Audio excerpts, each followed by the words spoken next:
बिस्मिल्लाहिर्रहमानिर्रहीम। सुल्तान महमूद गजनवी ने बैलूल को हिदायत की कि बाजार जाएं और कसाइयों के तराजू और जिन पत्थरों से वो गोश्त तोलते हैं वो चेक करें, और जिनके तोल वाले पत्थर कम निकलें उन्हें गिरफ्तार करके दरबार में हाजिर करें।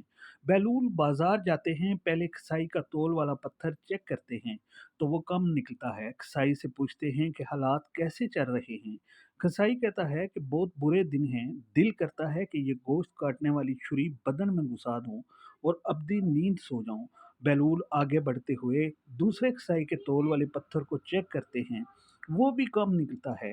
कसाई से पूछते हैं कि क्या हालात हैं। वो कहता है कि काश अल्लाह ने पैदा ही ना किया होता, बहुत जलालत की जिंदगी गुजार रहा हूँ।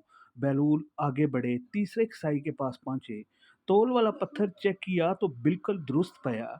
कसाई से पूछा कि जिंदगी कैसे गुजर रही है। कसाई ने कहा कि अल्लाह ताला का लाख लाख शुक्र है, बहुत खुश हूँ, अल्लाह ताला ने बड़ा करम किया है, औलाद नेक है, ज़िंदगी बहुत अच्छी गुजर रही है। बैलूल वापस आते हैं, सुल्तान महमूद गजनवी पूछते हैं क्या प्रोग्रेस है। बैलूल कहते हैं कि कई कसाईयों के तोल वाले पत्थर कम निकले हैं।